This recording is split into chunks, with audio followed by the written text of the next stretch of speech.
Next topic આપણો છે સંયુક્ત માઇક્રોસ્કોપ. આપણે આની આગળ સાદો માઇક્રોસ્કોપ જોઈ ગયા છે. તો સાદો માઇક્રોસ્કોપ ને સંયુક્ત માઇક્રોસ્કોપમાં શું ફરક, સંયુક્ત માઇક્રોસ્કોપની જરૂર કેમ પડે, તે સૌથી પહેલાં ઇમ્પોર્ટન્ટ છે તે જોઈએ. તો આપણે સાદા માઇક્રોસ્કોપ માટે એની મોટો શક્તિ સૂત્ર m બરાબર એક સૂત્ર ધારેલું છે d/f. આપણી પાસે એક જ લેન્સ હતો, પહેલી લેન્સ, જેને આપણે સાદો માઇક્રોસ્કોપ કહેતા. હવે d એટલે કોણ, તો આપણે તે નજીક બિંદુ અંતર કે જે આપણે પ્રતિબિંબને આરામદાયક રીતે જોઈ શકીએ, એ આપણે બદલી નથી શકતા. પહેલાં જ આપણે એમાં ઘણું બધું ડિસ્કસ કરી ચૂક્યા છે અને આપણને ખબર છે કે એમાં આપણે ચેન્જીસ કરી શકતા નથી. તો એ ડી આપણો અચળ થઈ ગયો. હવે જો મોટોણ શક્તિ વધારવી હોય, કારણ કે જેમ મોટોણ શક્તિ કે મોટોણી વધશે તેમ સૂક્ષ્મ વસ્તુ આપણને મોટી દેખાશે અને આપણે સ્પષ્ટ રીતે જોઈ શકીશું. બરાબર. તો મોટોણ શક્તિ વધારવા માટે આપણી પાસે ઓપ્શન કયો છે? આપણી પાસે એક ઓપ્શન છે f. આપણે જો f જે છે આપણે એ f ને જો ઘટાડીએ તો m વધે. f ઘટાડીએ એટલે p બરાબર 1/f. જો f ઘટાડીએ તો પાવર p વધે. જેમ જેમ આપણે f ઘટાડતા જઈએ તેમ તેમ લેન્સ જે છે એ જાડો થતો. લેન્સ જાડો થતો જાય તો તમે બરાબર ધ્યાનથી તમે જોઈ શકો કે એનો ઉપર અને નીચેનો ભાગ જે છે એ પ્રિઝમ તરીકે વર્તન કરવાનો. બરાબર. તો આવા જે લેન્સ હશે એ લેન્સની અંદર અલગ અલગ પ્રકારની ખામી ઉત્પન્ન થવા માંડે. પહેલું તો જે કોર્નર જે છે એ પ્રિઝમ જેવું થાય એટલે એના કે એમાંથી જો શ્વેત પ્રકાશ પસાર થાય તો શું થશે? તો શ્વેત પ્રકાશ પસાર થાય તો એનું વિભાજન થઈ જાય એટલે કોઈ પિક્ચર અથવા આપણે કોઈ વસ્તુ જોઈએ તો એની કોર્નર જે છે એ કોર્નર આપણને એમ કહી શકાય કે રંગીન દેખાય. તમે તમારી ઘરે કોઈ બહુ જૂના ફોટા હોય, ફોટોગ્રાફ્સ, બરાબર, જે કોપી હોય બહુ જૂના, તો તેમાં જોજો કે એની ધાર જે છે એ રંગીન અને ધાર બરાબર સ્પષ્ટ દેખાતી નહીં હશે. બરાબર. એટલે એક પ્રકારની ધીરે ધીરે ખામીઓ ઉત્પન્ન થવા માંડે. બરાબર. જેને આપણે એમ કહી શકાય કે વર્ણ વિપર્તન, એના જે કલર જે છે એ ચેન્જ થવા માંડે. બીજું ગોળીય વિપર્તન. ગોળીય વિપર્તન એટલે ધારો કે આપણે આ પેન જે છે એ પેન જોઈએ તો આપણને આવી દેખાય મોટી, બરાબર, એની જગ્યા ઉપર આપણને પેન આવી દેખાવા મળે. બરાબર. એટલે પ્રતિબિંબ ધીરે ધીરે વિકૃત બનવા મળે. તમારી પાસે જો હોય જાડો લેન્સ તો તમે જોવાનો પ્રયત્ન કરશો તો આંગળી તમે જોશો તો આંગળી તમને મોટી તો દેખાશે, તો સ્ટ્રેટ આમ વળેલી દેખાશે આમ. બરાબર. એની અંદર એટલે જુદા જુદા પ્રકારની શું થાય તેમ કે જુદા જુદા પ્રકારની ખામીઓ ઉત્પન્ન થવા મળે. એટલે આપણે એમ કહી શકાય કે જો મોટો શક્તિ વધારવી હોય તો આપણે f ઘટાડવો જ પડે, બીજો આપણી પાસે ઓપ્શન છે જ નથી. અને જો આપણે f ઘટાડવા જઈએ તો શું થાય? તો આપણે f ઘટાડવા જઈએ તો લેન્સનો પાવર વધે તો લેન્સ ધીરે ધીરે જાડો થાય. અને જો લેન્સ ધીરે જાડો થાય તો ધીરે ધીરે એમાં ઘણી બધી વર્ણ વિપર્તન, ગોળીય વિપર્તન, ગોળ વસ્તુ આપણને લંબગોળ દેખાય. બરાબર. અલગ અલગ પ્રકારની ખામી, પ્રતિબિંબ જે વિકૃત બનવા માંડે એટલે કે એનામાં અલગ અલગ પ્રકારની ખામીઓ સર્જાવા માંડે તો આપણને આવું એમ કહી શકાય કે ઉત્પન્ન થાય. જેથી આપણે અમુક કરતાં મોટો શક્તિ વધારી શકતા નથી. આપણે જે પ્રતિબિંબ સરસ જોઈતું હોય, મોટું તો જોઈતું હોય, સ્પષ્ટ જોઈતું હોય તો આપણે હવે એમ કહી શકાય કે સાદો માઇક્રોસ્કોપની મર્યાદા આવી જાય. આપણે અમુક કરતાં મોટી વસ્તુ એમાં જોઈ શકીએ નહીં. તો એનો ઉપાય શું? તો એનો ઉપાય છે સંયુક્ત માઇક્રોસ્કોપ. સંયુક્ત માઇક્રોસ્કોપ શું છે? તો સંયુક્ત માઇક્રોસ્કોપ બે લેન્સ દ્વારા બનેલું એક ઇન્સ્ટ્રુમેન્ટ અથવા સાધન છે કે જેની મદદથી આપણે મોટો શક્તિ વધારીને સૂક્ષ્મ વસ્તુઓને મોટી જોઈ શકીએ. તો એના બે ભાગ છે અથવા આપણે કહી શકાય કે મુખ્યત્વે બે લેન્સનું બનેલું છે. એક લેન્સ કયો? તો એક લેન્સ એનો થશે એ ઓબ્જેક્ટિવ લેન્સ, જે વસ્તુને મેગ્નિફાઈ કરવાનું જોવાનું હોય એની નજીક હોય. બરાબર. જે પ્રમાણમાં એનો વ્યાસ પણ નાનો અને કેન્દ્ર લંબાઈ પણ નાની, એને ઓબ્જેક્ટિવ લેન્સ કહેવાય. એને શું કહેવાય? Objective lens. બરાબર. વસ્તુકાચ સાદી ભાષા કે જે વસ્તુને આપણે મેગ્નિફાઈ કરવાના છે, બરાબર છે, એની નજીક મૂકવામાં આવે. ધારો કે આપણે વસ્તુ છે એને આપણે મેગ્નિફાઈ કરી તો પહેલો જે લેન્સ છે એ ઓબ્જેક્ટિવ લેન્સ, જે આપણે વસ્તુની નજીક મૂકવા મૂકવામાં આવે, જે વસ્તુને મેગ્નિફાઈ કરવાના છે તેની નજીક મૂકવામાં આવે અને એ જે વસ્તુ જે છે એ વસ્તુ આ જે ઓબ્જેક્ટિવ લેન્સ છે એના f અને y સેટની વચ્ચે મૂકવામાં આવે. આપણે ઓબ્જેક્ટિવ લેન્સને એવી રીતે સેટ કરીએ કે જેથી એ f અને y સેટની વચ્ચે આવે. આ ઓબ્જેક્ટિવ લેન્સ જે છે તે વ્યાસ બી નાનો હોય અને કેન્દ્ર લંબાઈ બી ઓછી હોય. બરાબર. આપણા માટે આ જે ડિસ્ટન્સ થવાનું, હવે આ ડિસ્ટન્સ થવાનું UO ઓબ્જેક્ટિવ લેન્સ માટે, O ફોર ઓબ્જેક્ટિવ લેન્સ. તો ઓબ્જેક્ટિવ લેન્સ માટે આ ડિસ્ટન્સ શું થશે? તો વસ્તુ અંદર થવાનું. હવે આ જે આપણે જોઈ ગયા એનું પ્રતિબિંબ કઈ જગ્યાએ રચાશે? તો એનું જે પ્રતિબિંબ જે છે એ પ્રતિબિંબ આના ટ્વાઇસ સેટથી દૂર રચાશે.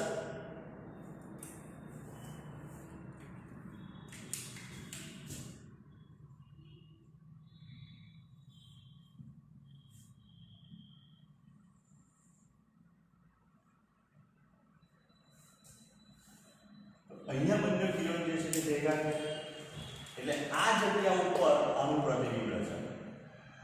જે આ જે ઓબ્જેક્ટિવ લેન્સ હતો એના f આ 2f એનાથી બી દૂર રચાય. તો આટલું જે ડિસ્ટન્સ આપણને મળશે એ ડિસ્ટન્સ કયું થશે? તો એ ડિસ્ટન્સ થવાનું VO. હવે બીજો લેન્સ, પહેલો લેન્સ છે તો ઓબ્જેક્ટિવ લેન્સ, જે ઓબ્જેક્ટને આપણે વસ્તુને જે આપણને મેગ્નિફાઈ કરીને જોવાના તેની નજીક મૂકવામાં. હવે બીજો લેન્સ જેને આઈપીસ અથવા નેત્રકાચ કહેવાય કે જેનો વ્યાસ બી વધારે હોય અને કેન્દ્ર લંબાઈ બી કેવી હોય? તો વધારે. તો એવો જે લેન્સ છે એ લેન્સને ઓબ્જેક્ટિવ લેન્સ કહેવાય, આઈપીસ કહેવાય કે જેનો વ્યાસ બી વધારે અને કેન્દ્ર લંબાઈ બી વધારે. બરાબર. એટલે આની જો કેન્દ્ર લંબાઈ FO હોય ઓબ્જેક્ટિવની, આની FE હોય તો FE ગ્રેટર ધેન FO.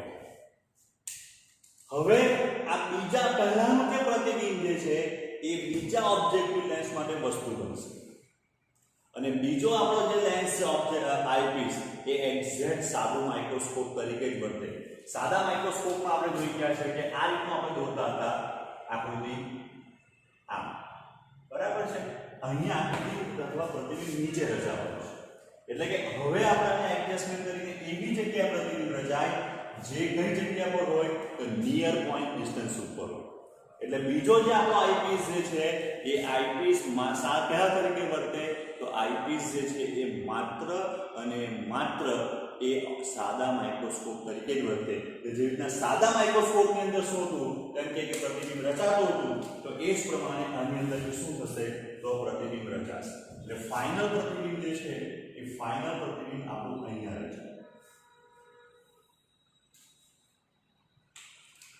એવી રીતના તો એક્ઝેક્ટ જે આપણે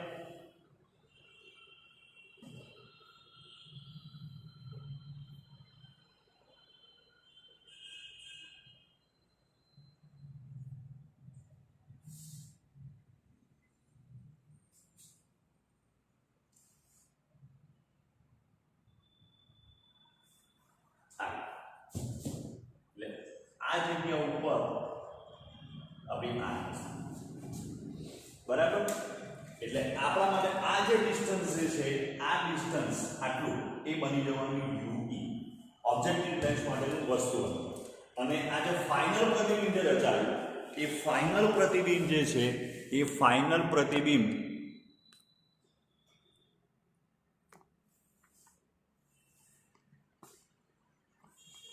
એ અહીંયા આ જે રચાયું એ તમે જો ચત્તુ રહ્યું. ચત્તુ એટલે કે એની જે વસ્તુ હતું તેના જેવું જ રહ્યું. એની વસ્તુ આનું ઉલટું રચાયું, આનું તો ચત્તુ જ રચાયું કહેવાય. એટલે સંયુક્ત માઇક્રોસ્કોપની અંદર અંતિમ પ્રતિબિંબ જે છે તે ઉલટું રચાશે અહીંયા. એટલે ધારો કે આપણે કહી શકાય કે આપણી જે વસ્તુ જે છે તે AB હતી તો એનું પહેલું પ્રતિબિંબ રચાય AS B' બરાબર અને અંતિમ પ્રતિબિંબ રચાય B' A ડબલ ડેશ. બરાબર.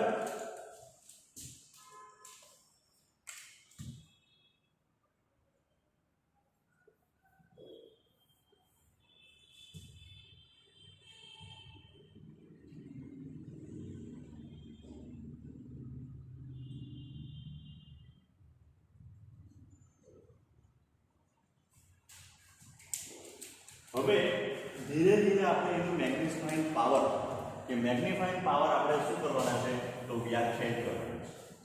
તો મેગ્નિફાઇંગ પાવર એનો કેવી રીતે વ્યાખ્યાયિત થાય તો મેગ્નિફાઇંગ પાવર અથવા મોટો શક્તિ m બરાબર બીટા અપોન આલ્ફા. દેખાતું છે ચેક કરી લો. ઓ જરાક આલ્ફા જે છે એ ઉપર નીચેથી લખવું.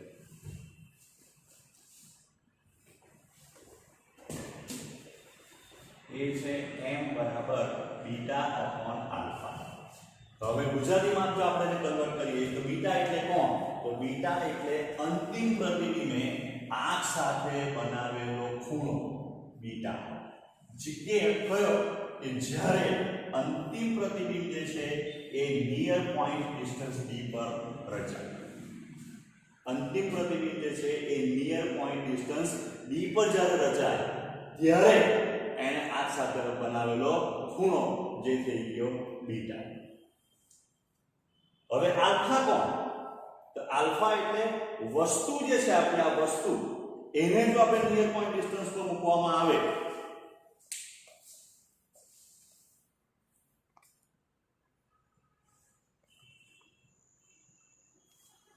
આપણી જે વસ્તુ જે છે એ વસ્તુને નિયર પોઈન્ટ ડિસ્ટન્સ પર મૂકવામાં આવે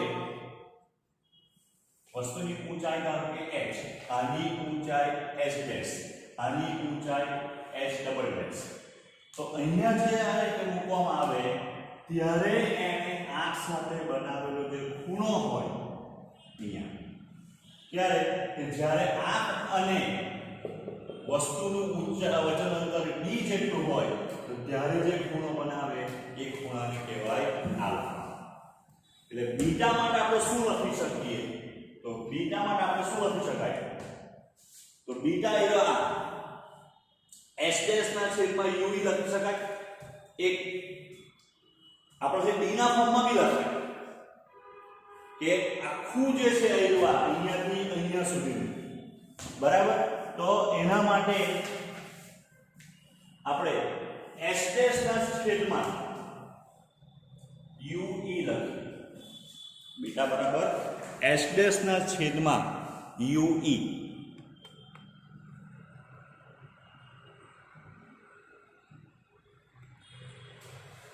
હવે આલ્ફા તો આલ્ફા માટે અત્યારે જ આપણે જોઈ ગયા. તો આલ્ફા માટે શું થશે તો આલ્ફા માટે બરાબર ધ્યાનથી આપણે જોઈએ તો આલ્ફા માટે જે તમે જો કે આલ્ફા બરાબર આ જે ડિસ્ટન્સ જે છે આ ડિસ્ટન્સ d જેટલું છે બરાબર. આટલું જે ડિસ્ટન્સ છે d જેટલું છે સામેની બાજુ છે h જે આપણી ઓરિજિનલ વસ્તુ હતી તેની ઊંચાઈ બરાબર. એટલે આલ્ફા બરાબર શું આવવાનું h ના છેદમાં d. તો આલ્ફા બરાબર શું આવશે h ના છેદમાં d. ચાલો એટલે આ થઈ ગયું h ના છેદમાં d. તો therefore m બરાબર h dash upon h multiplied by d upon ue. હવે તમે બરાબર ધ્યાનથી જો અહીંયા h dash ના છેદમાં h તો પહેલો જે લેન્સ હતો એની મોટરનું સૂત્ર તમે જો તો પ્રતિબિંબ ઊંચાઈ છેદમાં વસ્તુની ઊંચાઈ એટલે આ તો આવી ગયું mo multiplied by d by u. તો આનું વસ્તુ અંતર લેન્સ માટે આ જે ઓપ્ટિક આપણે આઈપીસ જે છે એનું વસ્તુ અંતર ડિવાઇડેડ બાય પ્રતિબિંબ અંતર પ્રતિબિંબ અંતર ડિવાઇડેડ બાય વસ્તુ અંતર એટલે આ તો થઈ ગયો me કે જ્યાં આપણે કહી શકાય mo બરાબર h dash upon h. તો h dash upon h બરાબર શું આવશે vo upon uo. h dash upon h બરાબર vo upon uo આવે. પ્રતિબિંબ અંતર છેદમાં વસ્તુ અંતર આ ઓબ્જેક્ટિવ લેન્સ માટે. તો હવે આપણે મોટો શક્તિ m બરાબર તો આપણે mo into me. તો mo એટલે vo upon uo. me એટલે જ્યારે પ્રતિબિંબ જે છે આ બીજું જે લેન્સ છે આપણે ચર્ચા કરી ચૂક્યા છે વારંવાર તમને કીધું છે બીજો આઈપીસ જે છે એ સાદા માઇક્રોસ્કોપ તરીકે જ વર્તે. તો સાદા માઇક્રોસ્કોપ આપણે સાબિત કરી ચૂકેલા છે કે સાદું માઇક્રોસ્કોપ જ્યારે આપણે કહી શકાય કે સાદા માઇક્રોસ્કોપની અંદર અહીંયા આ પ્રતિબિંબ જ્યારે d અંતરે રચાય ત્યારે એની મોટવણી છે 1 d by f. અહીંયા લખવું પડશે f e. શું આવશે? d by f e. બરાબર? તો પહેલું આપણને સૂત્ર મળશે VO upon UO બરાબર છે 1 d by f e. ચાલો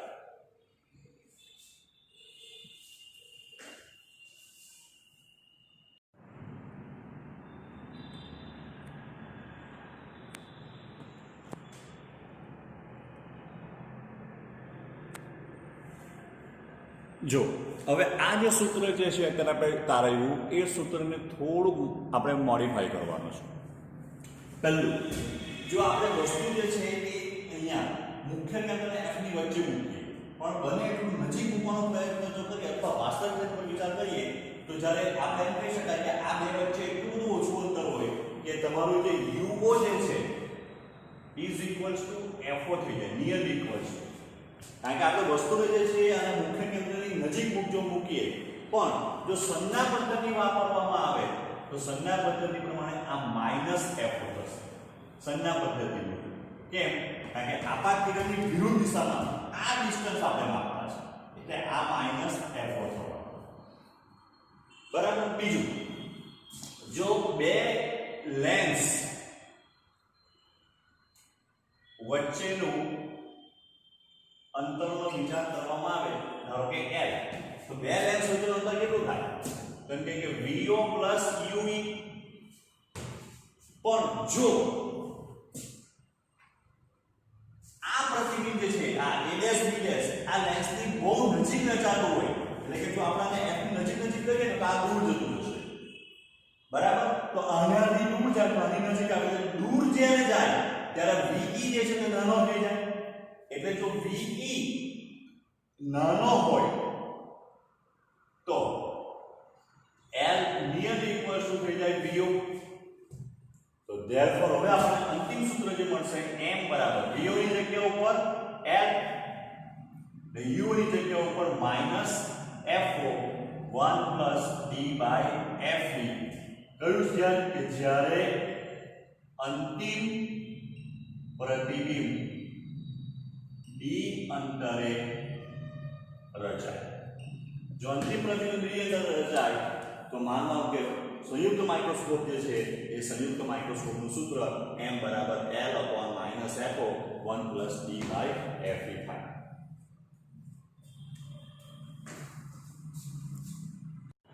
હવે સંયુક્ત માઇક્રોસ્કોપમાં બીજો ભાગ જોઈએ કે અંતિમ પ્રતિબિંબ જ્યારે અનંત અંતરે રચાય. પહેલા સાદા માઇક્રોસ્કોપમાં બી આપણે રીતના જોયું હતું. તો એવું ક્યારે બને? તો જ્યારે આપણે કહી શકાય કે આનો જ્યારે f ઉપર જ્યારે પ્રતિબિંબ રચાય આ એટલે કે FE બરાબર UE થાય. આના જો મુખ્ય કેન્દ્રનો પ્રતિબિંબ રચાય કોનું? પહેલા લેન્સ જો ઓબ્જેક્ટિવ લેન્સ છે એનું પ્રતિબિંબ બીજા લેન્સના મુખ્ય કેન્દ્ર પર રચાય તો આપણને ખબર છે કે આપણને જે અંતિમ પ્રતિબિંબ જે મળે એ અંતિમ પ્રતિબિંબ એ અનંત અંતરે રચાય.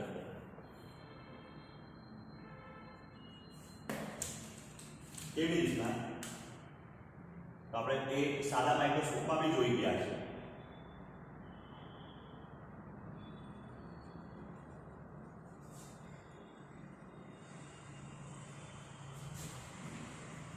અંતિમ પ્રતિબિંબ અનંત અંતરે. તો જે મેગ્નિફાઇંગ પાવર કે મોટો શક્તિ જે આપણું સૂત્ર જે તારવેલું હતું એ તો m બરાબર mo multiply by me objective લેન્સની મોટવણી મલ્ટીપ્લાય બાય આઈપીએસ ની મોટવણી. તો mo બરાબર તો આપણે જોઈ ગયા કે mo બરાબર s ડેશ ના છેદમાં h. કારણ કે આના માટે તમે જો કે પ્રતિબિંબની ઊંચાઈ છેદમાં વસ્તુની ઊંચાઈ. પણ આના બરાબર આપણે એની સાબિત કરી ચૂક્યા છે કે આનું VO by UO VO by એટલે આ L upon minus f. અત્યારે જોઈ ગયા આપણે કે જ્યારે આનાથી દૂર રચાય એટલે VO જે છે તે FE કરતા ઘણો બધો વધારે હોય તો VO ની સાપેક્ષે FE ને અવગણી શકાય અથવા UE ને. UO બરાબર માઈનસ f કારણ કે વસ્તુ જે છે તે આપણે આની ઘણી નજીક મૂકતા છે. તો ME બરાબર તો ME બરાબર તો D by FE સાદા માઇક્રોસ્કોપમાં બી આપણે જોઈ ગયા કે અંતિમ પ્રતિબિંબ અનંત અંતર રચાય ત્યારે એની મોટોનું સૂત્ર કેટલે આવે m બરાબર d/f અહીંયા d/f થી લખવું પડે તો અંતિમ જે જવાબ આપણને મળશે m બરાબર L/FO minus multiplied by d/fe આ સૂત્ર ક્યારે યુઝ કરવાનું કે જ્યારે અંતિમ પ્રતિબિંબ જે છે એ અંતિમ પ્રતિબિંબ અનંત અંતરે રચાય ત્યારે પહેલું પ્રતિબિંબ તો બંનેમાં એક જ સરખું રચાય પણ બીજું પ્રતિબિંબ જે છે તે ડી અંતરે રચાતું હોય તો આ બધા કિરણોને ડી અંતરે ભેગા કરવાના બરાબર છે અને જો અનંત અંતર રચાતો હોય તો બધા કિરણોને સમાંતર કરી દેવાના એટલે જો આ સૂત્ર ક્યારે આવે કે ક્યારે યુઝ કરવાનું તો જ્યારે અંતિમ પ્રતિબિંબ જે છે એ અનંત અંતર રચાય ત્યારે સંયુક્ત માઇક્રોસ્કોપની મોટવણીનું સૂત્ર અથવા મોટવણ શક્તિનું સૂત્ર L/-F / d/fe